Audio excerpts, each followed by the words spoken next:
coming up on Roland Martin Unfiltered for Friday, September 6, 2019. Roland is off today. I'm Dr. Avis Jones-Dweaver. Hampton University is offering free tuition to Bahamian students displaced by Hurricane Dorian. Jay-Z and the NFL plan to give money to a group who cut dreadlocks and professed all lives matter. We have the details. A former University of Arkansas student charges the coach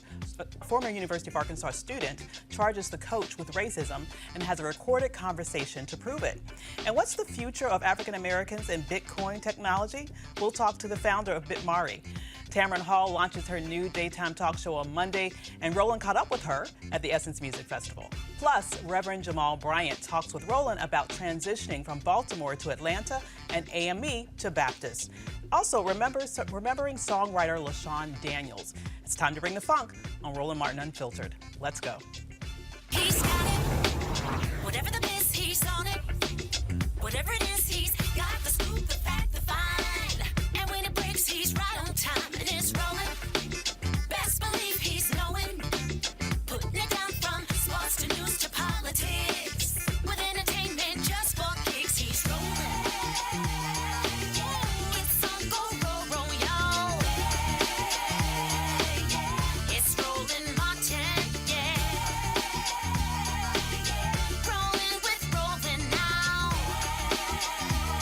He's funk, he's fresh, he's real, the best, you know he's Roland Martin now.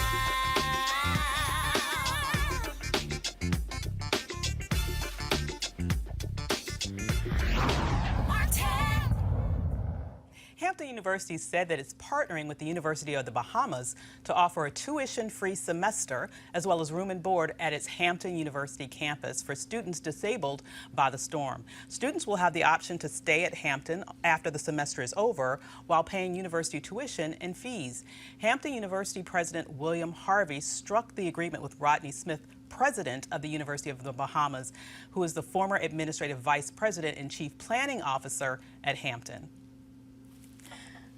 So, joining me on the panel today is Eugene Craig, who is CEO of Eugene Craig Organization, Amicia Cross, political commentator, and Democratic strategist Lauren Victoria Burke with the National Newspaper Association.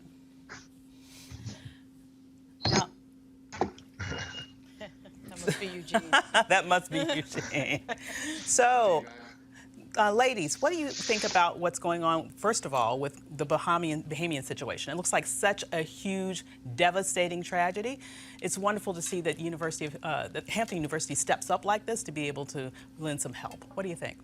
Oh, absolutely. I think that, we've seen this before. HBCUs and Black organizations tend to step in a lot of situations at the first note when other organizations aren't. And I think that this speaks volumes for the spirit of Hampton, for the spirit of HBCUs, but also for a true recognition of a lot of the devastation that the Bahamas are going through right now. When we look at it, we can relate in many ways to what we saw in Puerto Rico. Yeah. But Puerto Rico didn't have an airport that was basically underwater. They weren't necessarily, they were able to get some supplies in a lot sooner. The Bahamas in many areas are just now getting supplies in today. Yeah. So we still have people that are without power, we have people that are without food, we have people that have been without water for days at a time at this point. And I think that, anything that Hampton can do, anything that, we're seeing Tyler Perry also, yes, do a lot of work there. And we're seeing some of the cruise ships also go in and help as well. There's a lot going on here, and it's an all hands on deck effort. I'm hopeful that the American government can also, do its part. But as we've seen previously, I don't have a lot of strength in my wishes there. But I do believe that Hampton deserves all the kudos. I think that other HBCUs will probably jump on board as well. Absolutely. And it would be wonderful to see this government take this tragedy seriously. But instead, we're stuck on Sharpie Gate now for, I don't know, what is it, 2 days in a row where you have this hysteria going on. When are we going to have some sanity in terms of leadership in this nation? Not until Donald Trump is out of office, obviously. I mean, he's the master at distraction and distracting us into stupidity, usually. And obviously, we know the history when it comes to aid to countries where people of color are featured. So obviously the Puerto Rico situation is sitting right in front of us, and of course he's not going to say anything about the Bahamas. I mean, he's not going to say anything about the Bahamas, but it is good to see the corporate actors. We did see American Airlines, we saw Royal Caribbean step up. We saw a guy walk into a Costco in Jacksonville, Florida, and buy 100 generators to the tune of $50,000. I mean, so that was an amazing story. But you know, at the end of the day, obviously the governments have the scale. Our government has the scale.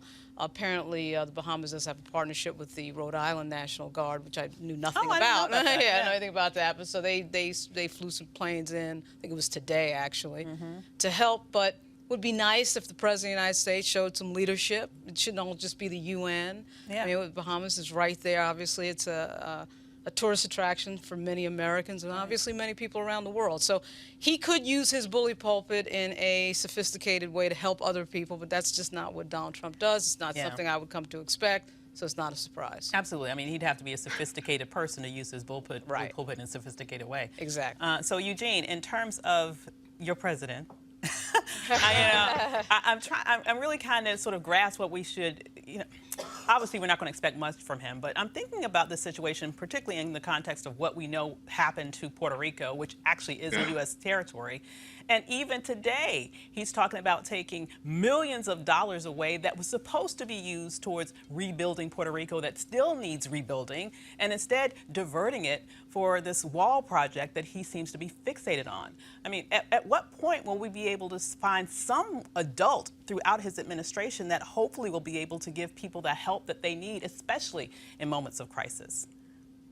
Well, it's a couple things here. The first is this. The United States plays a special role in the region and the world. One of those special roles is making sure that our trade lanes and our trade relationships are well maintained and protected. The Bahamas does not have the capacity to truly handle this by themselves. The American government needs to deploy an aircraft carrier that can serve as a temporary airport to deploy supplies to the island if it has not been done already. That's the first thing. Secondly, the way that, the president is now shifting funds from DOD, from DHS to, deal with his wall, his vanity project is absolutely atrocious.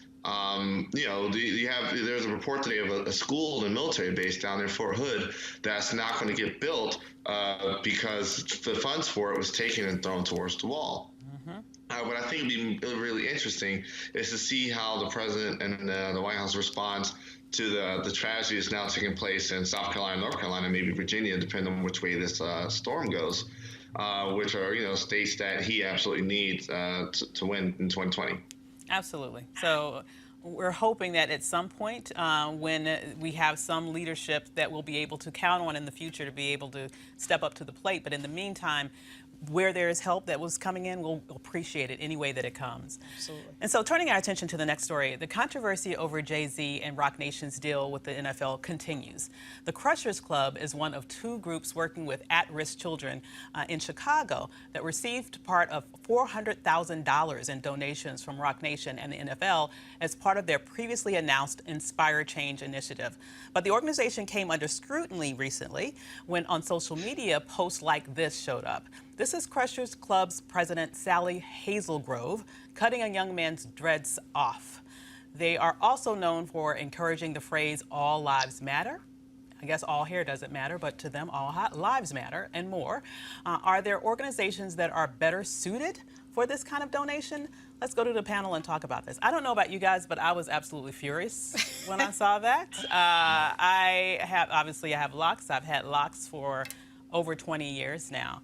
And it is not only a physical thing to me, so I saw that, frankly, as an assault on those young men, but it's a spiritual thing to me. Right. And it's something that she had no clue about, the depth and the significance of it. A complete disrespect to us as a people to say that you cannot be someone who achieves significantly if you maintain your hair as it grows out of your head.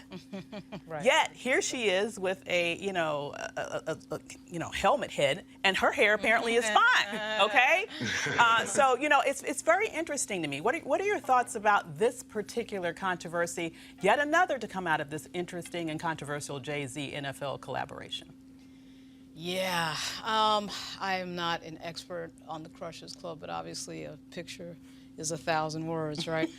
I think obviously another moment of how hard it is for a minority group to assimilate in a country, particularly with our history over 400 years. I mean, it would be nice if Jay-Z had some political advisors, maybe. I'm sure he does. I'm sure he talks to people. I'm sure he...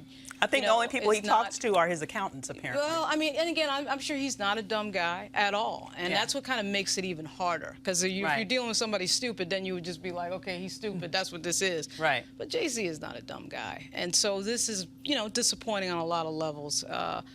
The fact that he has not stepped up after everything that happened a few weeks ago and sort of maybe just took the edge off things in terms of just saying something about Colin Kaepernick's efforts. I mean, Colin Kaepernick paid effectively with his career. Absolutely. To use Roland's term, he was white bald, Yeah. right? And we all know it right in front of everybody's face. Right.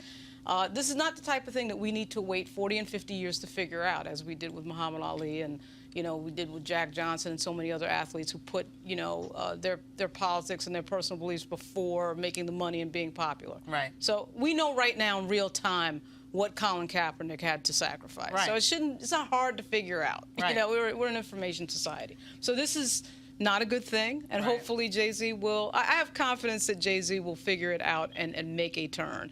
Really? His wife will nudge him. Yeah, I do. I know he signed a contract. I know all that, but I also know that somebody will get in his ear, I think, at some point. What do you think? Do you have confidence? The only reason that Jay-Z did this was because he had to respond to a lot of Black Twitter. This was essentially a PR stunt. So he chose a city that, and I'm a native Chicagoan, I'm very familiar with this organization. He chose a city that already has a large amount of disadvantaged youth, disengaged youth, a large amount of African-American males that will not see a high school graduation, much less college.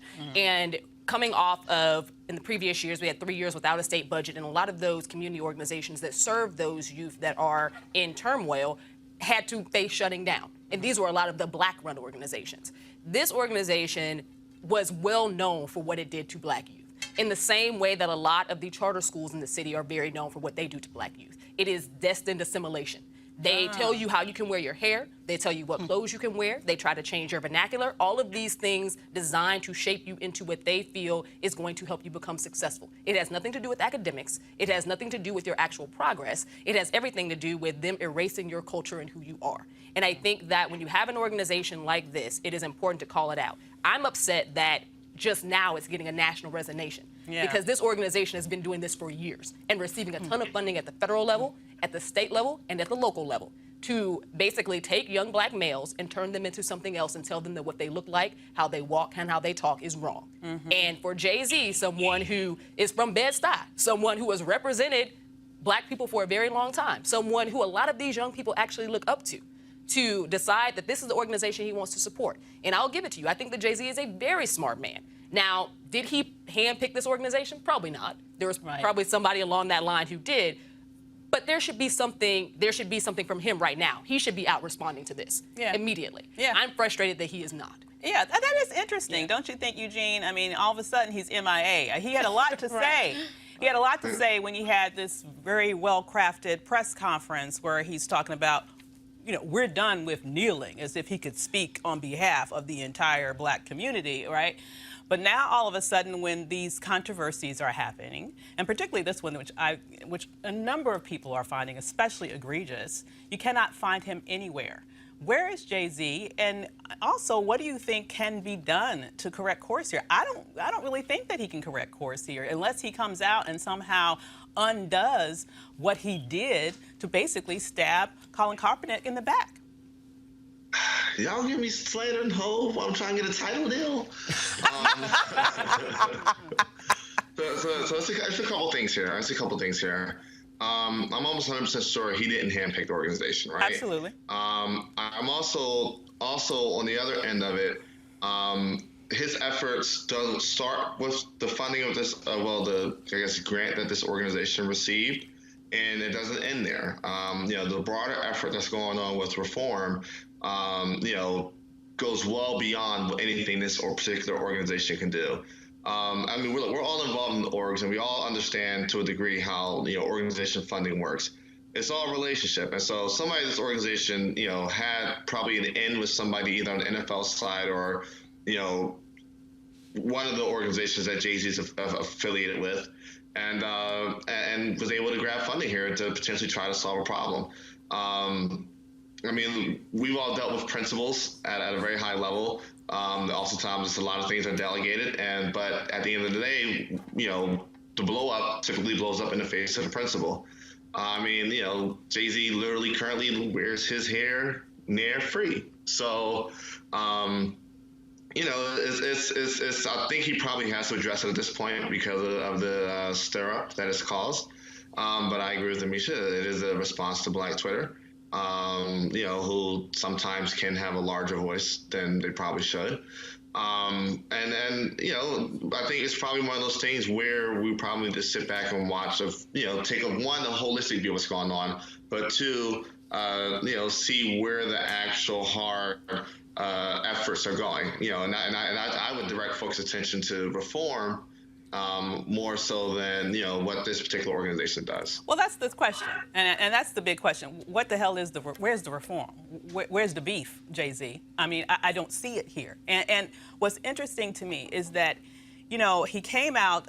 Honestly, I'm seeing a lot of inconsistencies because he came out with the press conference, right, saying that there's going to be reform. Right. Then, after that wasn't received well, there was some leak about him having part ownership in the team, which all of a sudden has evaporated, right?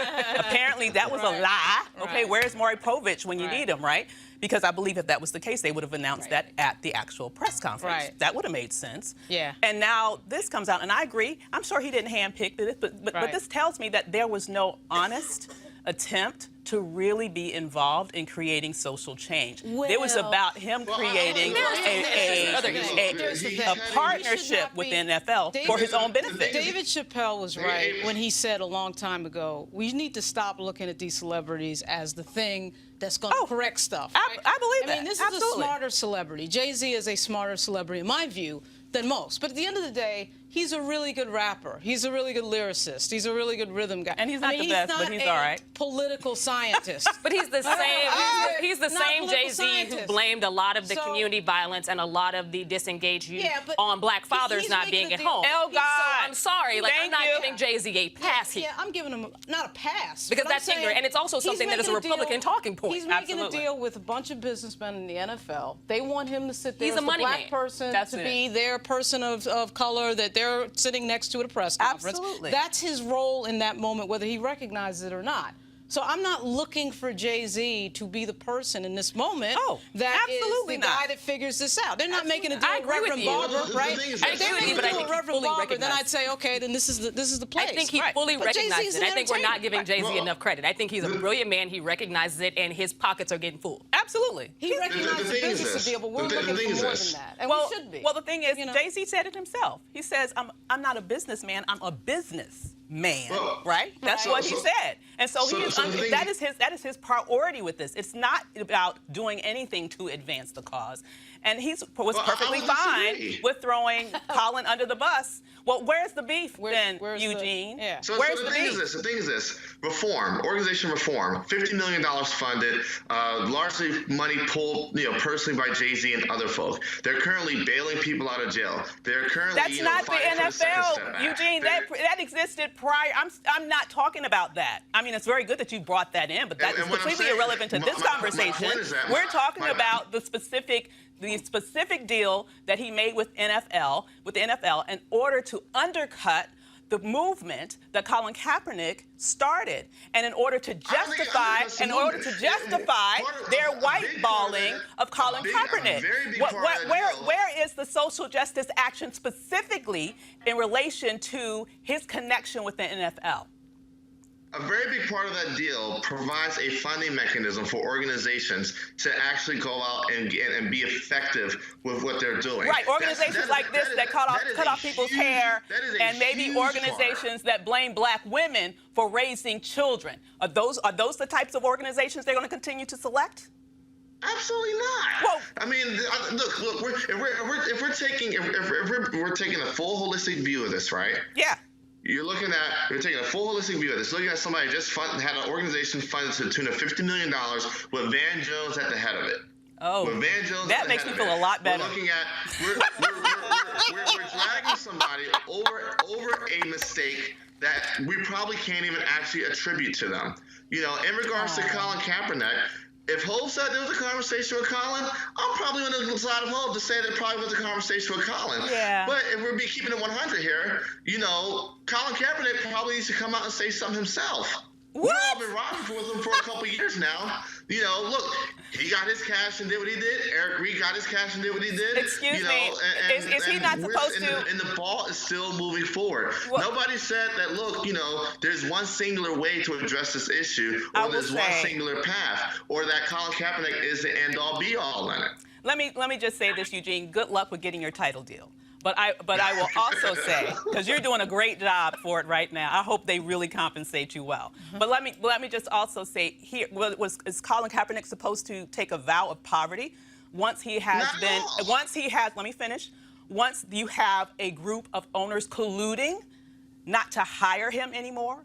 Are we supposed to say that he's not supposed to make money any other way once you have seen that his main employers have colluded to not hire him anymore? I don't think that's the argument you're making, is it?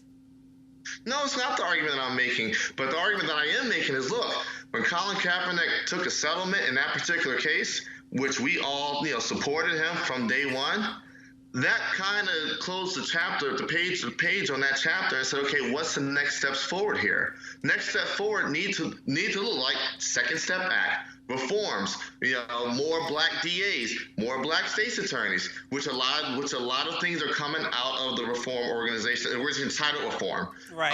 But there are a lot of things that they're supporting. What I'm saying is this: look, there's an attempt to drag Jay-Z over a misstep or two and ignore the broader scope of things that he's done.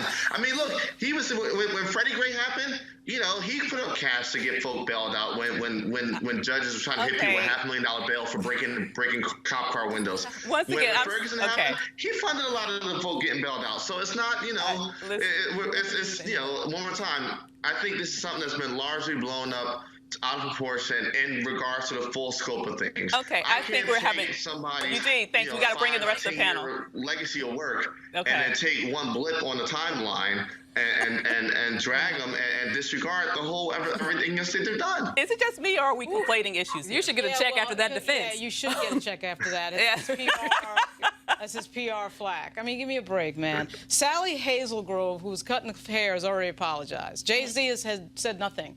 You know what? Eugene, you just said more than Jay-Z. Why is that? Why can't the great communicator with all those albums, with all that rapping, now all of a sudden can't say anything about what's going on with Kaepernick and this thing with the hair cutting? Like, why is he suddenly silent? I mean, even if he just does it through his publicist, say something. Right. But you can't say nothing, not in this world of communications we live in. Absolutely. What do you think? Oh, absolutely. I felt that he should have said something immediately. We know that he didn't handpick these organizations, but there's something to be said about every single one in the city that was chosen being white-led. Every single one having a very similar agenda. So I'm sorry. Again, as a native Chicagoan, I took offense to it. We have several organizations in the city that are working very hard to help young black men and black women that could use the help that didn't get anything. So I don't know how they went about choosing these, but there is a real gripe that people should have, because if you're someone who has the mantle that Jay-Z does, you should be a little bit more intuitive, and the people who you decide to give money to, or who your organization decides to give money to, if you're the NFL, you should be more intuitive about where this ends up going. What Jay-Z did was essentially help to close a chapter on a lot of the abuses that we've seen in the NFL organization, specifically as it came to them basically shutting the door on anything that had to do with people protesting police brutality, which is a fundamental right. You know, now that I think about it, whether he knew or vetted them or did not vet them does not matter to me now, because now everybody knows there's a problem, right? So you can comment anyway, right? It's like, where is he? Like in this moment, like, where is he? Where are you? You got to Jay-Z? manage a project, you know. Where are you, Jay-Z? He's someplace. I don't somewhere. And Lord, please, just all I'm asking is just don't bring Beyonce down with you. Okay, that's my only help. That's my only hope, because I want to be able to go to her concerts in the future. All right. And another hair-related story. A former Edmond Santa Fe High School basketball player is charging his former coach with racism. Tyler Williams told his parents when he first met Coach Jim Boone, the first thing the coach told him was he didn't like his hair, and he wouldn't recruit other players with hair like his. Williams decided to record his conversation with the coach to prove his case. Here's an excerpt from that conversation. All right, well, appreciate you meeting with us today. Oh, I'm glad you came in. Yeah. Glad you came in. Awesome. So, Awesome. so, Yeah, Coach, I wanted to talk to you about something. Yeah. From, like, the first meeting that we had, remember that? When you had first got this job? Yeah. When you came here, you had talked about my hair like you're not liking it, and, like, you not, like, want to recruit nobody with locks like mine. No, it's not that we don't recruit them, but we make it very clear that once they get in here, they're not going to have their hair that way. I told you, though, because you were here before me, I didn't think it was fair for me to tell you that you needed to cut your hair and that I was going to let you have it. Yeah, but that's kind of like basically saying, like, you're not going to bring nobody in with hair like mine. Probably not. That's kind of like, to me, that's a racist comment. Well, because I'm just supporting my cultural, like, dreadlocks. Well, it's not meant to be that way. And if you had that issue at that time, you should have brought that up at that time. Yeah, I had that issue. I let it slide, because that was the first, like, maybe, I had thoughts that you was racist at one point because you didn't like my hair and you're not bringing nobody in with dreadlocks. That just kind of... It's not about race. It's about hair. It's not about race. Williams will be a senior suiting up for Southern Nazarene University in Bethany this season, but he was set to play his second season at the University of Arkansas Fort Smith as recently as August 16th. That was until Williams was dismissed from the team that same day by head coach Jim Boone. All right, so Luxe Jazz is the experience of a lifetime delivering top-notch music in an upscale destination. This weekend-long event is held at the Omnia Day Club Los Cobos, which is nestled on the Sea of Cortez and the celebrity playground of Los Cobos, Mexico. The Luxe Jazz experience offers the ultimate gateway for discerning jazz aficionados by pairing an upscale international destination with luxury accommodations, fine haute cuisine, top-shelf libations, breathtaking golf, exhilarating spa, health and wellness options, and much more, while showcasing some of the biggest names in entertainment. The second annual Luxe Jazz experience continues to build upon its success and heritage with Jazzing Around Los Cobos, a celebrity expansion of accomplishing its goal of sharing all the finest the destination has to offer, including daytime excursions and mini concerts, including the Spirit of Jazz Gospel Brunch and Jazz Sunset Cruise. Confirmed guests are comedian actor Mark Curry with Gerald Albright, Alex Bugman, Paul Midan, Incognito, Pieces of a Dream, Kirk Whalum, Average White Band, Donnie McClurkin, Sheila, Roy Ayers, Tom Brown, Ronnie Laws, and Ernest Quarles. For more information, visit the website lifeluxejazz.com. All righty. So, sounds like fun, doesn't it? All right, so BitMari, the leading Pan-African blockchain company in partnership with BitHub Africa, will host its second annual Black Blockchain Summit from September 9th to 10th in Washington, D.C. at Howard University. The theme for this year's summit is Reparations and Revolutions. The conversations will be held around the role of blockchain technology in building economic independence and manifest wealth creation. Here to talk about that is BitMari co-founder Sinclair Skinner. How you doing, Sinclair? Great. Thank you so much for having me. Great to have you here. So tell me about what's going on at Howard. All right, awesome. So on Monday, we start at 8 o'clock. It's Howard University. The address, I think, is 2201 Georgia Avenue. We have the AU chairperson coming. We have members from Congress talking about issues related to our community. And we also have technologists coming in who have backgrounds in blockchain technology, Bitcoin.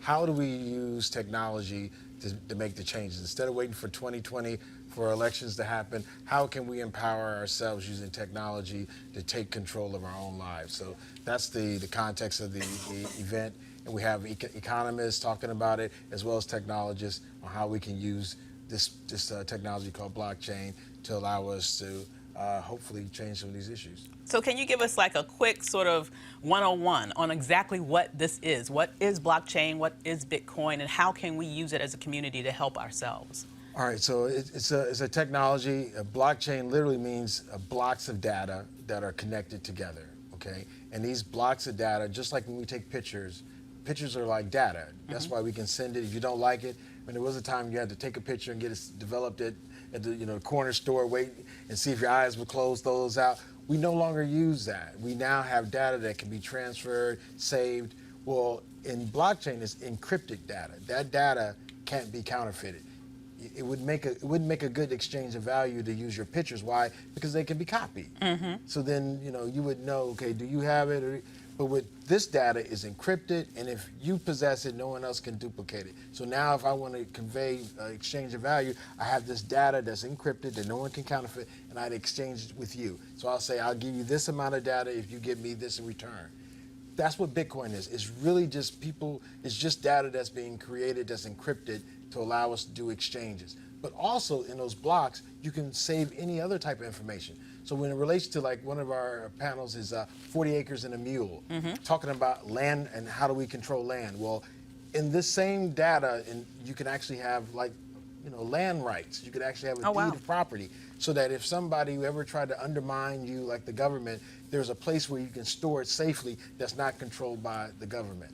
So right now what we see is these technologies come out, but we as a community aren't involved early on. We become big users at the end, make these folks super rich, but we're not the ones orientating this information. Just as much we think about, like, I went to Howard University in Tuskegee, but at Howard you couldn't get a taxi to come pick you up. Right. You had to go walk down, towards U Street or what have you to get a cab. We thought in the engineering school that it was a political science problem.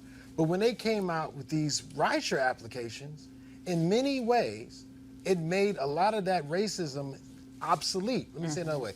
We thought it was going to be, go to the taxi commission to stop them from not picking us up.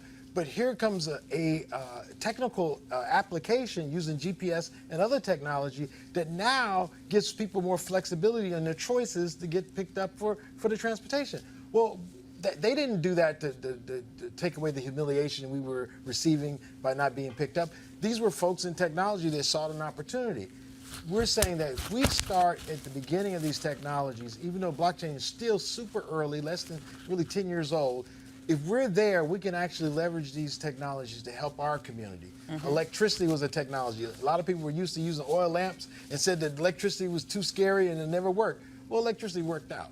Same thing with people, horse and buggies. They said the horseless carriage would never work. It's crazy. You couldn't get gas anywhere. Well, now, a little over 100 years later, iPhone is only 12 years old. So much of what we think is going to be the way it is, it changes so fast. So if we really still think, in the case of Bitcoin, that people are going to pull out paper money or use credit cards with that cassette. Remember the cassette player with the little strip? The back of the credit card, that brown is the same cassette. That technology is like from the 40s. Wow. So to think that we're still going to use those means. So when we start talking about our community and where we want to take it, we need to also have a context of how technology can be used to help us get there. And one of the things we started off with our company was allowing people to send money to Zimbabwe, and may Mugabe rest in peace. And that's a big issue, sending money in our community. Right. In black communities right now, they charge us more for our money. Right. Well, that's not because the technology is not there, it's because they have a predatory business model. Right. Well, we can change that, of course, with policy changes, but we also can empower ourselves to use technologies that allow us to make those changes. I love it. Lauren, did you have any questions? I see you taking copious notes. Yeah, exactly. Subject is money. I tend to do that. So, obviously we got Cash App and we got all these PayPal. We have all these payment apps, these new payment apps. So why would blockchain be better? I'm talking, in money transferring. Why would a new technology or Bitcoin be better than what we see in, like, the basic technology that typically is around paper money? Well, I've heard you speak on here before, so first of all, you're brilliant. Thanks. Thanks. You're awesome, and Thanks. this last clip, anyway, you. humbly. All those systems have a third party, and there's a concept of disintermediarization, where we take the intermediary out of the equation to allow peer-to-peer. Again, I'm an engineer. I'm not very good with this. I got it. That middleman's taking a percentage. Right. The middleman is not only taking a percentage, they're controlling the transaction. They actually can say, you know what? We're closing your account. We can say, they can put hurdles that now control our life, and it's our money. Yeah. They're not adding any more value. The days of them with the horse and protecting your money with a gun, those days are over. This is all behind a cloud somewhere. So we literally are paying folks to control our money. And again, going back to reparations and revolutions, this is about self-determination. Yeah. It's not about violence. This is not about us being victims. No, we're not victims. We're taking control. There are tools out there that will empower us, allow us to take control. So instead of waiting for PayPal to clear, allow me to do this, if I have Bitcoin, just to use an example, I can do transactions anytime, 24 hours, anywhere in the world without asking for their permission to allow me to access my value. So again, though, the people who are in blockchain are mostly Asian and white men. So again, you know, I'm on a panel with beautiful, wonderful sisters. Y'all are the ones that need to be making this. If we want this thing to be right, it's going to be more black women got to be involved. Because y'all bring life. Y'all don't. This thing. We have a slogan that says Satoshi is black, and I brought some T-shirts. I mean, I'll take one. So humbly, the person who actually created Bitcoin, they don't even know who it is. So the name, the pseudonym they used was Satoshi Nakamori. And then so some people say, well, it must be somebody Japanese. And I said, well, wait a minute. Now, if you're trying to disguise yourself, like Dr. Seuss really wasn't a doctor, okay? Right. His name really wasn't Dr. Seuss. So if you're trying to disguise your identity and you're Japanese, you wouldn't pick a Japanese pseudonym. Hello? Right. Okay? It probably was a sister. Right. And she was able to walk away, create something that now people are benefiting all over the world. And there's different variations, not just Bitcoin, but there's a host of Ethereum, a lot of different things out there. And we're also going to be telling people how they can use it for wealth creation, how you can use this technology to benefit financially. And also, there's scams. In any of these things, there's scams, and we want to make sure people are aware. The blackblockchainsummit.com, you just go to the website, check us out. You want to volunteer, come on. We're ready to go. It's on Mondays and Tuesday, Howard University. We'll have a little reception where we are highlighting the Congressional Black Caucus staffers, because it's Black Caucus weekend. I mean, we're coming up, and we want to, there's a lot of like people who do the grunt work of policy making, and they're celebrating their 40th anniversary. So we said we'll have like a reception, invite them out. And we have this big economist named Derek Hamilton. And he's going to be speaking. Derek Hamilton's, and his birthday's that Sunday. So we said we're going to get a cake. So if y'all want to come cut some cake with Derek, we're going to cut some cake for you, bruh. And then we're going to make sure, you know, everyone else has some food for thought also. Oh, that sounds great. And what really resonated with me was you mentioned how other technologies have control of your money. I'm an entrepreneur. I know many of my other friends who are entrepreneurs that do a lot of transactions through PayPal, for example. And if you have some sort of event or some sort of, you actually do what you want to do, sell a lot of goods like that's unusual, an unusual amount, they will hold onto your money. Merchant accounts will do that. They'll hold onto your money for literally months potentially before you have access to it. So are you saying that something like this could help to alleviate problems like that for entrepreneurs? Yeah, absolutely. So our company now has this thing called iloveblackpeople.com. And the whole I Love Black People is we're actually creating like a global Black Yelp or global Green Book. And we're now able to connect. It could be a sister in Kampala, Uganda. It could be a sister in Chicago, United States. Now they can connect through a platform and the platform is based on not just black-owned business, but black-friendly. So you could be in Denmark, Copenhagen, and you get sick. It's going to be hard to Google non-racist doctor. Right. But it might be a Mongolian woman that all the black folks go to, and they say, man, she treats us with dignity and respect, so now you can use her. Now, how do you do those transactions? We have the technology that can link, using your mobile phone, the internet, and now with blockchain technology, we can connect ourselves. Black people represent about 1.5 billion people.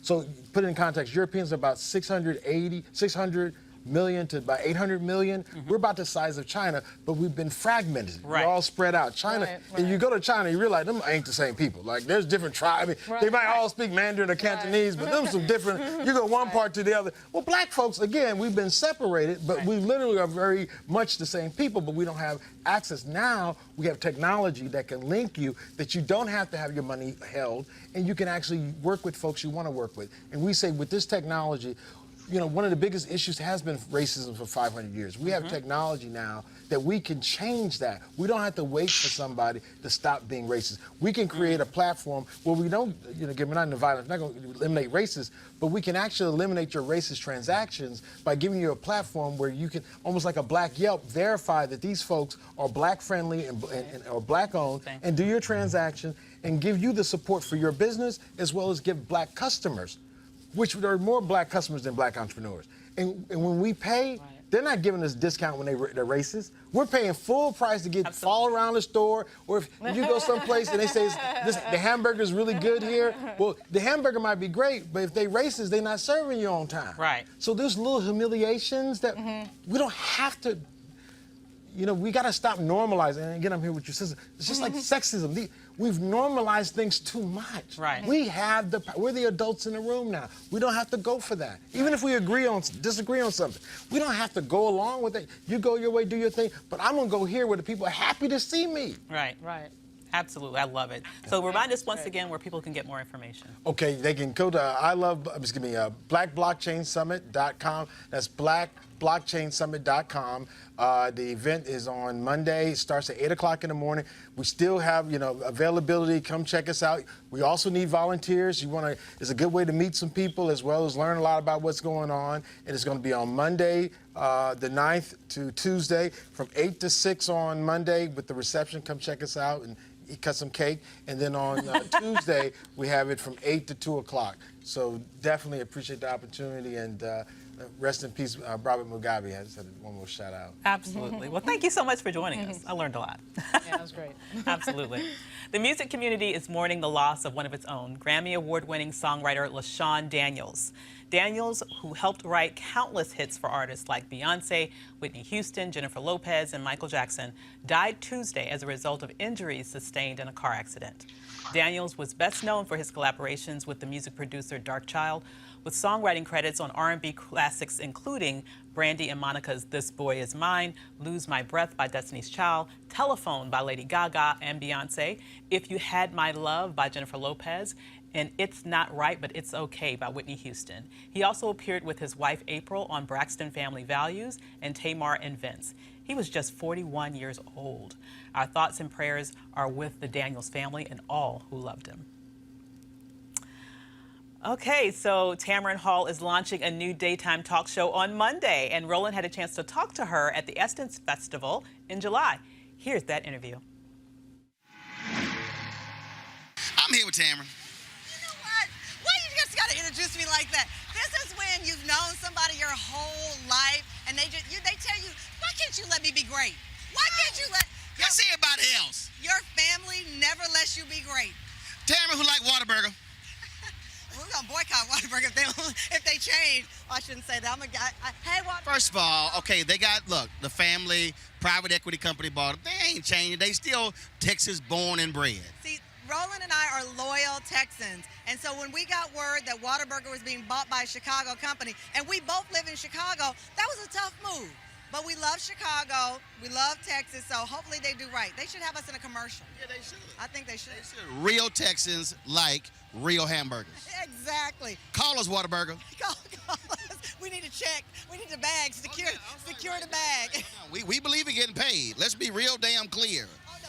Roland, let me tell you, there are many, many moments in my life where I love Roland. But it was a couple of years ago, and you were on social media talking about how much men get paid on the speaking circuit, especially in black churches and black events, and you were like, women should be paid. Black would pay them the same money that you would pay a black man for these speeches. Roland was the only man who spoke up and said something like, because it's true. And I've had some homegirls of mine, Tamika Mallory and others, and people hit to me, I'm like, no, y'all gonna pay this number or don't call them. You know, because it is obviously something we will point out when you look at white mainstream media and say that we're not compensated fairly, that we are not given the positions that we've earned and deserve on the screen and behind the scenes. It's harder to call out your own family, but you have to do it. And you did that day, and it was one of those powerful Roland moves that only you, that's why you're who you are. That's why you're so important to me and everybody else here. Look, I believe in getting paid. And you getting paid, you got a new talk show. It has been, I won't say years in the making, but when things went sideways with NBC, you didn't trip, you didn't go all buck wild. You went, okay, I got something. I'm gonna take my time and just wait for it. It's true. I mean, behind the scenes, because I said the show is about taking off your masks and being your real self. Roland and I have real conversations. We are strategy people. Roland's like, okay, I'm gonna get this going, I'm gonna get that going, because what we both decided, I've learned this from you. We're not gonna wait around for somebody to anoint us. We're not gonna wait around for somebody to say whether we can feed our families. and have the success we deserve. And so for me, it was that time. You know, I've been off air for 2 years. I went into meetings and I said, if I'm going to come back to TV, this is how I want to come back. I want to come back on my terms at 48 years old. I can say that. I couldn't say that in my 20s. I couldn't say that in my 30s, but you know how it feels to get to that point in your career where you say, okay, they say they want me back on TV. They say they want you back as Roland Martin. We're going to bring it to them, and now we want our people to support. Don't just complain when we're gone. Support us when we're back. And that means the world, and they have pledged their support here at Essence Festival. You walk around the mayor of Essence Festival. I walk around as his assistant. But nevertheless, it feels good to be around the community that says, okay, we were mad when you moved or changed, but we're happy that you are back, and we're going to support what both of you are bringing to the table. But this also matters because, look, 40+% of daytime television, black folks. Absolutely. A lot of black women. A lot of black women, just like with the Democratic Party. Guess who makes or breaks both? Black women. And so when black women saw me taking off the show, knowing that there were great ratings, knowing that I was putting in the work, they said, we won't watch. And I said, let me tell you, I don't want some young girl in Texas, Chicago, all the places that I said, if it can happen to Tamron Hall, it can happen to me, and give up because they saw me take a punch on the chin. I wanted them to see me get up and rise, just like Maya Angelou, still I rise. And that was so important to me, and that's why when people say, oh, you didn't take the offer they made, well, they wanted to sideline me. And I said, they've made me an offer that I can refuse. Right. I'm not mad, I'm not bitter. I'm gonna go and have meetings with Roland, I'm gonna go meet with Joy Reid, I'm gonna go meet with the people that support us and figure out the plan to come back.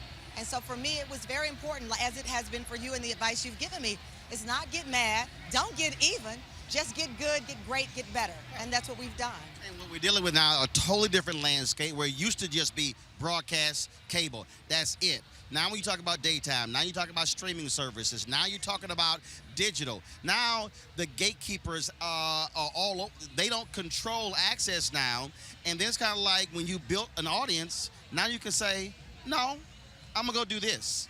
You listen, Roland and I had a meeting one day. He whipped out his laptop. Look at this. I got this, I got that. I'm like, yes. And it was inspiring because to your point, the media landscape has changed. Before, if an anchor, certainly a black woman, left TV, you would never see her again. Be gone and be like, oh, whatever. Should be in PR. Oh, yeah, whatever happened to so-and-so. But now you can own your identity on social media. You can own your brand through YouTube. And that's something that you've been great at doing, and I hope that I can reach where you are and that giving advice to people. Like, we are our own businesses. Yep. And that's important. We are basically self-employed, and that is important. I just saw Master P walk by. That's someone who taught branding to the hip-hop community in New Orleans and around the country. So you've taught me a lot. I am super grateful, and I think it's important that what we've learned, we're going to go to NABJ together and teach the next generation of journalists that you don't have to sit in an office and beg for a contract. You don't have to sit there and have someone tell you a no and you feel like it's over. It's only over if you want it to be over. There's so many other ways to represent black culture, black community in the media and do it in a powerful way, and you're a living example of that. When does the show launch? September 9th, nationally syndicated. Go to TamronHallShow.com, put in your zip code, and it'll tell you what station is carrying my show. We're also international, we're in Canada, so you and I can go to Canada and hang out with Drake. Oh, I have a huge Canadian fan base.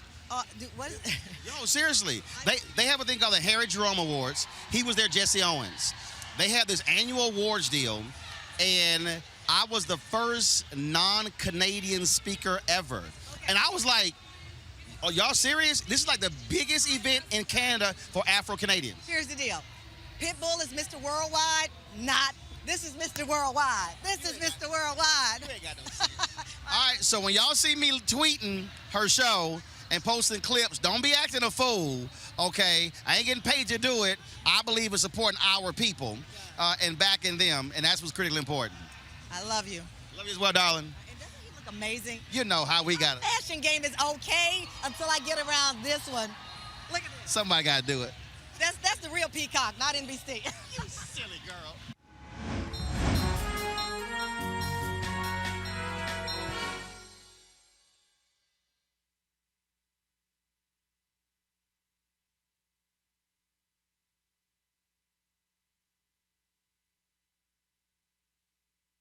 A multi-billion-dollar corporation recently suggested that its employees should spend their money on video games and baseball tickets instead of joining a union. Clearly, they are not in touch with what's going on in the lives of most working families. For working people, including more than 1 million AFSCME members proudly serving their communities across the country, the union difference means so much more than games or entertainment.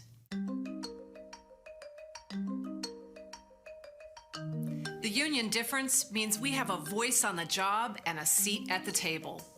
When we build power, negotiate together, and take collective action, unions improve public services and negotiate for livable wages, good benefits, fair treatment at work, and pay equity.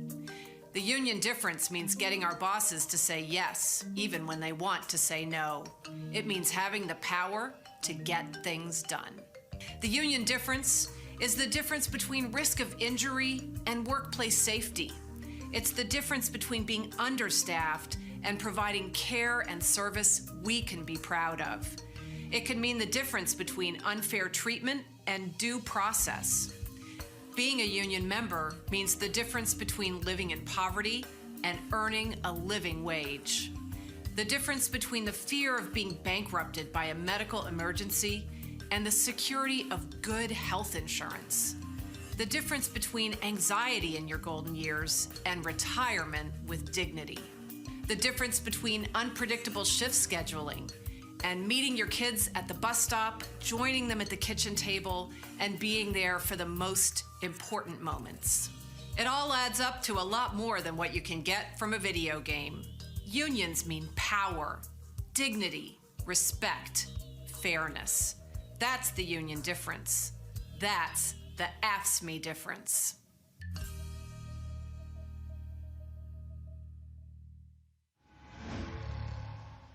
Good to see you, Roland.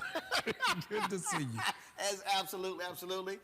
It has now been, is it 7 months? 7 months. Since not only did you switch churches, you left the denomination.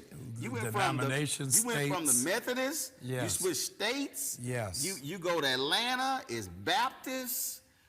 It is the most glorified witness protection you have ever seen. I've gone underground, above ground at the same time, and it's been a heck of a ride. Any AME people still mad at you? A whole lot of them. But here's the thing, though. Here's what I find to be interesting.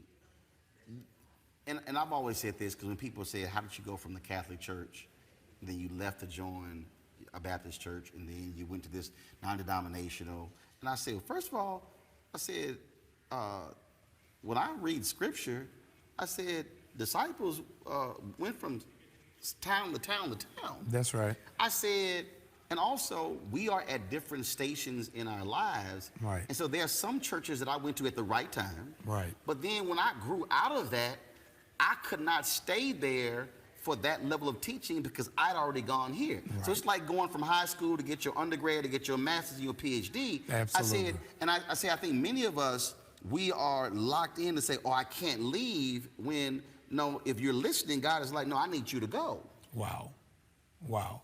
And that's where it is I was really wrestling when this opportunity came. I'm a third generation AME.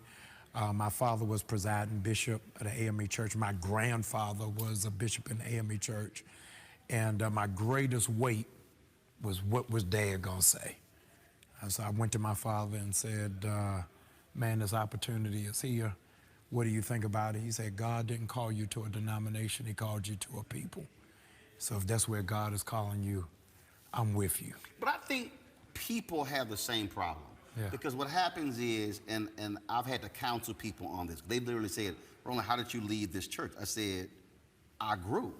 Right. I said, I don't believe that we are designed to be at one place for our entire lives. I believe, Maya Angelou, I think she was on Oprah when she said, I'm not a Christian. Because if I am a Christian, that means I've done everything I'm supposed to do. She said, I'm trying to get to get to that point. Wow. And I think in the learning process, and I went through this, again, you talk about the same thing. The Catholic Church I was born and raised in, the meeting to found it was in my grandparents' living room. Wow. Wow. So when I left the Catholic Church, my entire family was Catholic. The meeting was in the living room. My grandmother and grandfather joined with other families and walked door to door in our community, because then what happened was you had to actually have 50 families, not members, families agreed to open a Catholic church. I didn't know. So that was the hardest decision, to leave what was my entire life for 25 years. Amazing. Amazing. But it's growth. Yeah. And I think, just like a member, preachers have to have growth as well, and get out of, no, if I am here to serve people, it doesn't matter where I'm going to serve people. You don't even know how liberating that is. I'm amazed these last 6 months how many preachers have come to me and say, you freed me, because I was beginning to feel like ministry was a sentence. Because we have this thought in our mind, once you go to this church, you got to stay there till they put you in a wicker chair and a corsage for your anniversary and can't move anymore. And what it is that you're saying is correct. Jesus gave the disciples the direction, go. It was never stay. And we've got to get to a place of transition. Now, when you also talk about making that shift, you also walked into a dire situation. Yes. Bishop Eddie L. Long went through trials and tribulations. Yes. This massive ministry on television, international, numbers just whittled down to a very small number. And so this wasn't just you moving. You went from being the founder of a church to walking into a fiery pit, if you will. Yes. And then people challenging you on your own trials and tribulations. Right. And so you're walking in with a whole lot of stuff on your back, and then people saying, you got to save all of this. Yeah, it was the greatest challenge of my life. Jill Nelson wrote a book years ago called Volunteer Slavery. So I wasn't tricked into it. I knew exactly what it was, but here's what's amazing. The church is the largest land-owning black church in America, 280 acres. Sanctuary, almost 10,000 people. Bishop Long, at his height, was doing 3 services a weekend, 2 on Sunday, 1 on Saturday, and it went down to 1,500 people. 1 service, the other 2 canceled.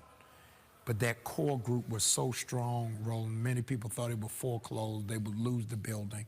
That 1,500 people never missed a mortgage payment. 1,500 people kept the lights on. So the remnant that remained was so committed to the vision, they said, we're here. We're too vested in it to let it slip away. And so I'm still in awe as how it is that they were able to save it. Last year, 2,378 churches foreclosed with a pastor. And yet this church was able to maintain without one. Is just the grace of God. Well, which also says that the church is about the body, not the one individual leading. Yes. And I think that's also what a lot of people lose sight of. Yeah, they are spiritually mature at a place I couldn't imagine. One of the things we were talking about before recording is the shift that I've had to make psychologically from a founder to a successor. And what I discovered in Baltimore, 76% of my members, I was their first pastor. At this church, they had a different level of spiritual maturity, of understanding the Word of God, the gifts of the Spirit, the fruit of the Spirit. So it was not introduction. They were like, come on with it. If that's where you are, let's roll. And so I had to recalibrate what my thinking is. In these 6 months, everything I've asked them to do, it has been at my own peril that I underestimated the strength of them while fractured. I said one Sunday morning, we're gonna raise $5,000 for Bennett College. That 5,000 grew into 22,000. We got behind that whole movement. It ended up mushrooming outside of our church, of course, to 9 million. I said, we're gonna raise $50,000 to bail young men out of jail over Easter weekend. That 50,000 went to 110,000. I said, we're gonna do 20,000 food package for Kenya 4th of July weekend. You gotta put together 50. We could pull together 50,000. So what they saying is, you think small. There it is. I look like a grasshopper in my own eyes. And so I've had to recalibrate what this new reality looks like. Well, so let me go back to the point about spiritual maturity. Yes. I remember having a conversation with Pastor Ralph West, and we were discussing a church I was looking at. And when I told him that this preacher was a very strong preacher, but he didn't do his Bible study, West said, oh, that's the worst thing in the world. He said, the preacher that outsources his Bible study will not have a spiritually mature congregation. Wow. He said, because wow. He said, the spiritual maturity of the congregation means that you have taught them giving, which is what you're just talking about. Right. He said, so I don't have to stand there and beg and spend 15 minutes on offering. He said, because they're spiritually mature. When I go to First Baptist Glen Arden, literally their offering part is sort of like, all right, it's time to offer. Boom. Right. There's not a lot of time spent on that, right, because the teaching and the training has resulted in a people who say, no, we know what we're supposed to do. Right. And as versus, you're up there killing yourself, yes, trying to sweat, hoop, sing, dance, and hop to get them excited. Right. That also, I think that's also important, because the congregation is telling you, we need you, your preaching now has to go to another level, because we've been taught, we operating at PhD level. Absolutely. It has stretched me at a capacity where, like, oh no, you ain't singing no jingle. I need you to give us the full verse. Now, it ain't no phrases. Come on with it. Right. You went to Duke for a reason. We need to know what it is. My wife, of course, Reverend Dr. Jackie Hill Martin, it is so funny because we'll be sitting there, and she knows I take copious notes. And we'll be in church, she'll look over, she's like, you ain't feeling this sermon, huh? Because it'll have the date, it'll have the church, it'll have the preacher, it'll have the scripture, it'll have the title of the sermon.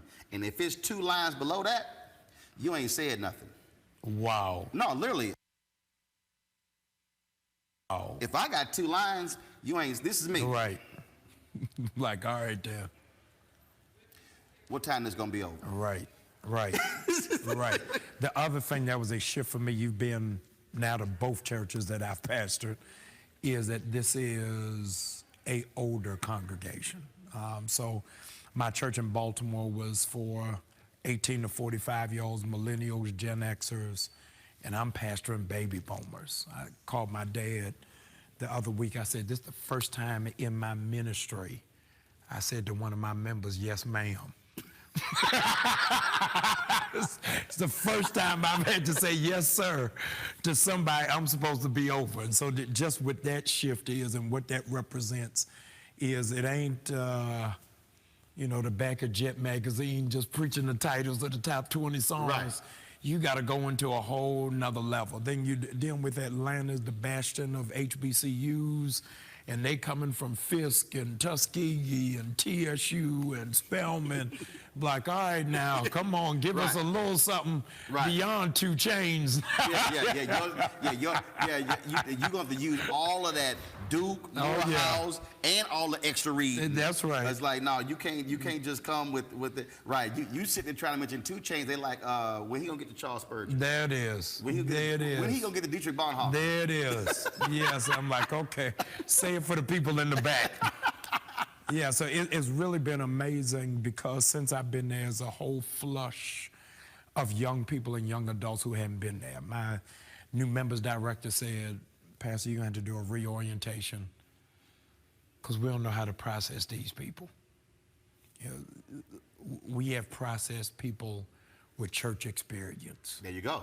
We don't know how to process those who smell like weed. But which to me is which is the problem, because how you think you're gonna grow, and that's who you're supposed to be reaching, the unchurched. Yes, if it's gonna be a church and not a country club, is you got to look for people who don't look like you, and that's what we're really doing, because Atlanta has moved in such a way that the crux of the church no longer lived in Lithonia. Mm-hmm.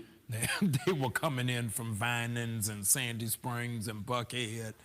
But now we're really evangelizing that community, and it's making a world of difference. Now let's talk about that, because when you talk about evangelizing, I have challenged, and I love when I do this too, because all these preachers look at me and they're like, hold up, you ain't no preacher. I'm like, He is. I said, no, This is a runaway preacher. I'm telling you all. Meet Deacon Roland Martin. No. This is what I tell them. Because I've had more people come up to me, they're like, I had this brother's like, you got the mark, you need to be preaching. I said, no. I said, let me explain to you what God told me. I said, God told me I got enough preachers. My grandfather was not a preacher. My grandfather, first of all, had all the spiritual gifts.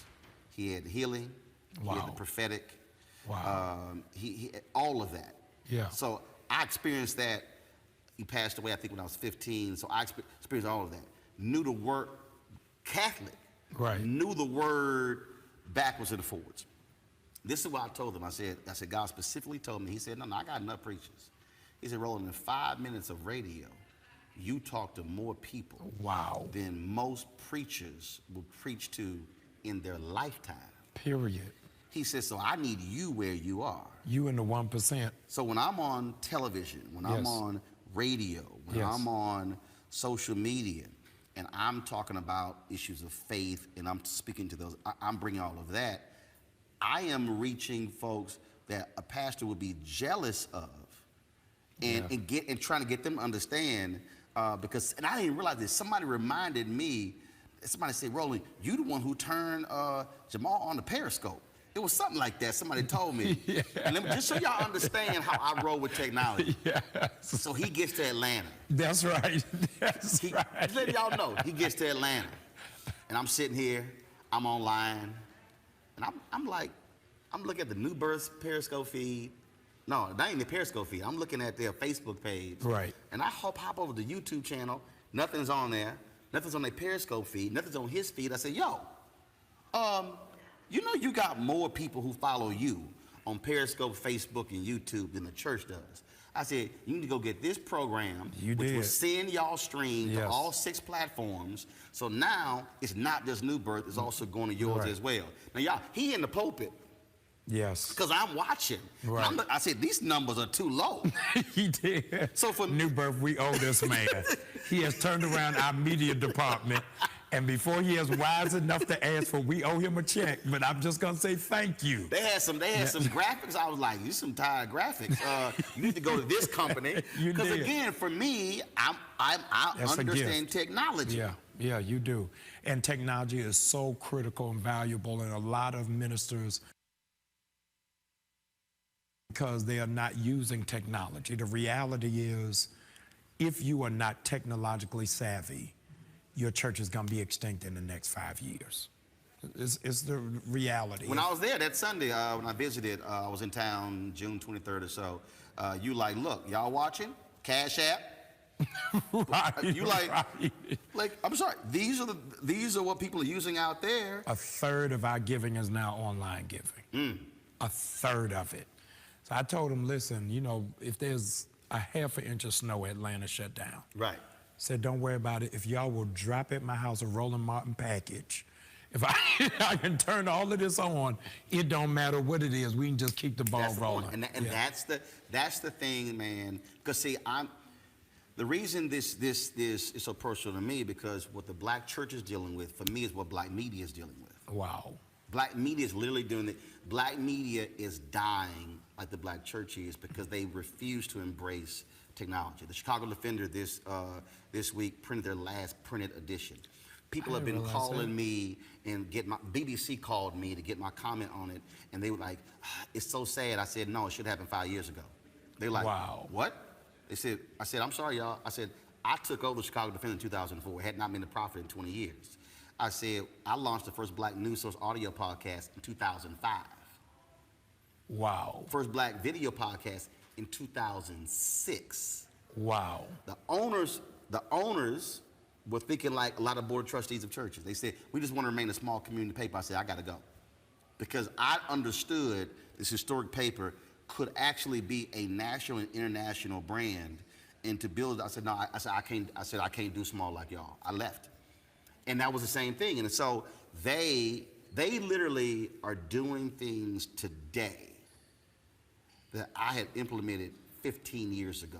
So imagine where they would be in 2019 had they listened in 2004, 5, and 6.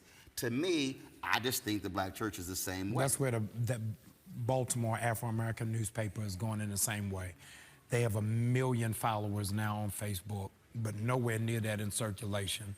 But they're expending all of their energy trying to handle the circulation part when the whole trend is shifted in another direction. Right. And I think when we talk about, I'm gonna go back to spiritual maturity, when we talk about also how do you outreach. Like I said, I've ticked some pastors off when I said, when the last time y'all created a 1 mile radius around your church and then had tell your members we going door to door? They looked at me like I was crazy. I said, I'm sorry. Last I checked, that's also biblical. I said it's called a census. Right. I said, because we were talking about education, and I was talking about freedom schools, and I was saying that you have retired teachers in your congregation. I said, so imagine if you said, we're going to go to the mile radius around our churches, and then we're going to knock on the door and say, is there a child here 18 or younger? What's their grade level? I said, and then we're offering free tutoring sessions. I said, first of all, y'all could change reading scores and math scores overnight. Literally. I said, second is, you're going to encounter people who likely have never even seen you and your members. I said, so the offshoot could be mama or daddy could all of a sudden decide, well, I'm going to drop by that church on Sunday because they care enough about my child in education, offer free tutoring. Right. They looked at me like I was out of my mind. I said, I'm sorry. I said, what? Did y'all miss the part about discipleship? Let me echo your point for the cynics that don't understand it. Within my first month, that was the very first project we did. We collected canned food items in our church and went door to door. And what's critical, I'm saying this to the pastors because Roland's been given this challenge. I didn't send the members, I went with them. I went with them and knocked on the door. Said, hey, this is our new pastor. Like, you the pastor of New Birth? Knocking on the door? Look, bro, I got 10,000 seats I gotta fill. I got one with your name on it. And people began coming to the church simply because they couldn't believe that I would come to their door. Right. That you gotta be high tech and high touch. And if the ministry is not doing both of that, we're gonna miss out. Right, look, it's like we might be at Essence, we might be somewhere, and folks going, you walk around without security? I'm like, yeah, because, and that's why, and so even though I'm sitting up front, I purposely always go to the back and walk around. You do. And folks like, why are you doing it? I said, because I'm not afraid of the people, because they also watch. That's right. And I'm going to co-sign it. He's not saying this for public consumption. 2 times at Essence, I've been around this man. It's almost like he's running for president and running to be mayor of Essence Festival. I've seen him do it at the Image Awards. Anything that's black, Roland Martin is a dependable voice. But you gotta touch people. Yeah, and you got an hour where you got preachers who are not connected to the people because you got all these armor bearers and security that you don't even know your own Dog, members. I can't, when I say this is a 100% true story, okay? I'm at a church in Arlington, Texas. Now, mind you, I'm coming from the Church Without Walls. Right. My wife is the former Minister of Education. She was like member 700. Right. And was left when they had 20,000 members, and she trained them all. Got it. We go to this church. They tout they one of the fastest growing churches in America, all this sort of stuff. And I'm sitting there and I'm kind of like, all right, nice size room. I ain't say sanctuary. I got it. Nice size room. And so we then say, hey, all right, we want to meet with the pastor. They said, we're going to schedule a meeting with the elders. I said, I'm sorry. I can call my pastor at home or on a cell phone. I said, no disrespect. I'm not meeting with the elders. I'm joining because I want to meet with him and her. So one time we were leaving and they were in a room. So I stepped into the room and literally, if you're her, she had an armor bearer who was like doing this here. No way. And I'm like, why don't she move? Like, why is she? And I'm sitting here like, finally, I'm kind of like, and my wife was watching it like, they lost their mind. And literally, she is standing in between us. And I'm like, did she think I'm going to attack this woman? Suffice to say, we ain't joined that church. Clearly. And of course, it was all God too, because see, that pastor then went to prison because he was a assaulted women there, but it would, but by discernment also picked. It was all this, and this is what I said. I said they were trying to be mega. They were trying to create this facade, right? As opposed to just focus on the word and the members. Yes. And so they created all this distance, and I just sat there and said, I will like for instance, I cannot join a church if there's no opportunity to even shake the pastor's hand. Wow. Because now granted, you got multiple services, I get folks busy, but to me, if you go back into your cubby hole and you never ever even speak to your people, I use the example all the time. The woman with the blood problem would have never been able to get healed if she couldn't touch Jesus' hem. Right. If he was untouchable. Right, and that sets a performance culture. That you coming out on the stage. Right. To do your thing, and then you going back in the green room. No, that you're not doing ministry. Like singers and comedians, everybody else. Absolutely, yeah. And that's one of the things that I do every Sunday. I'm tired and drained, but my logic was I had 3 services in Baltimore. I only have 1 at New Birth. Right. So I can't shake these. I don't have no evening service. So it's going to take me an hour to do it. I'm going to sit out there. You create the time. Yes. And also, that's relationship. That's right. That's what it is. Yeah. Last thing, last question. How do you deal with people who want to continue, and this is going to help somebody who's dealing, how do you deal with people who want to continue to imprison you from your past mistakes and totally ignore who you are today? Amazing revelation God gave me several years ago because I was wrestling with it. I'll tell you this, I'm in the process. Because you know the interview that we did for that Amazing Grace special, yes. People are still, I get the emails, they still see it online. Oh yeah. And I see all the comments. Oh yeah. Roland, going to New Birth, moving from Baltimore to Atlanta, much bigger media market, as you very well know. I was doing everything to get the stuff from my past scrubbed off the internet. Say, man, I survived the Baltimore Sun. I can't deal with this in the Atlanta Journal-Constitution. I tried 2 different firms. Both firms, as soon as I initiated contract, the firms collapsed. I'm like, wow. Lord, what? Really? I was like, Lord, you got to do something. And the Lord said to me, man, I elevated Joseph to be Secretary of Agriculture. And he never got his name exonerated from Potiphar's wife. Nowhere did he ever get his name cleared, but still got elevated.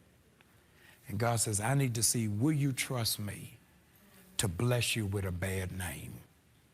And that's really been the thing that has sustained me, is that the grace of God doesn't erase your mistakes.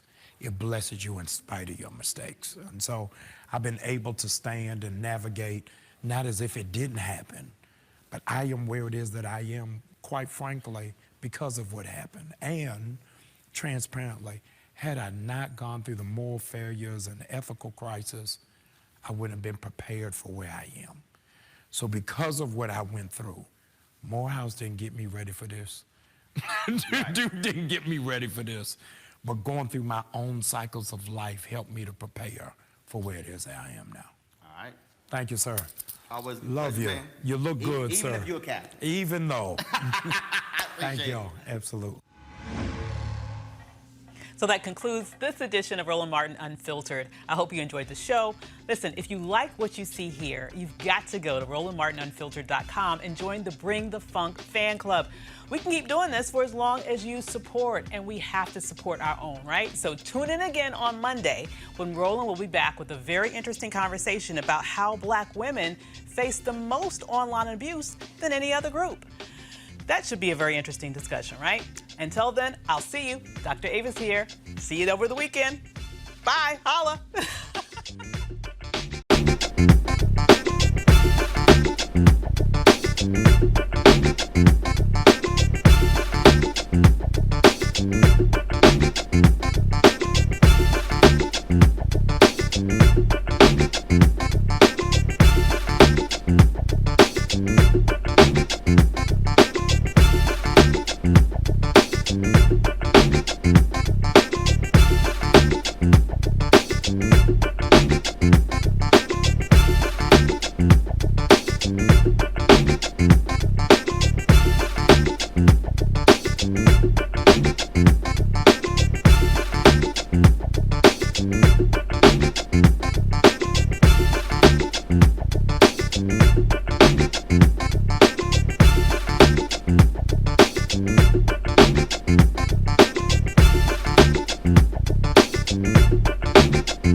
You want to check out Roland Martin Unfiltered?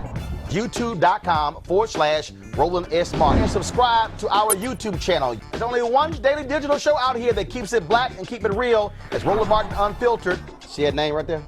Roland Martin Unfiltered. Like, share, and subscribe to our YouTube channel. That's YouTube.com/Roland S. Martin. And don't forget to turn on your notifications so when we go live, you'll know it. You want to support Roland Martin Unfiltered? Be sure to join our Bring the Funk fan club. Every dollar that you give to us supports our daily digital show. There's only one daily digital show out here that keeps it black and keep it real. It's Roland Martin Unfiltered. Support the Roland Martin Unfiltered daily digital show by going to RolandMartinUnfiltered.com. Our goal is to get 20,000 of our fans contributing $50 each for the whole year. You can make this possible. RolandMartinUnfiltered.com. This is Diala Riddle, and you're watching Roland Martin Unfiltered. Stay woke. This is Director X, the director of Superfly on the red carpet, or the black carpet, and you're watching Roland Martin Unfiltered. Yo, what up, y'all? This is Jay Ellis, and you're watching Roland Martin Unfiltered. Hi, I'm Chaley Rose, and you're watching Roland Martin Unfiltered. I'm Lex Scott Davis, and you are watching Roland Martin Unfiltered. Hey, what's up, y'all? It's your boy Jacob Lattimore, and you're now watching Roland Martin right now.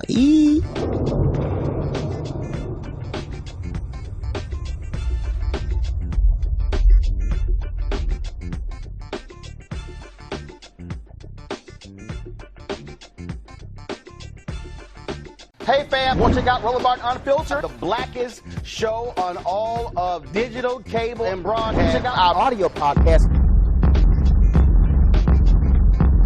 There's only one daily digital show out here that keeps it black and keep it real. It's Roland Martin Unfiltered. Press play.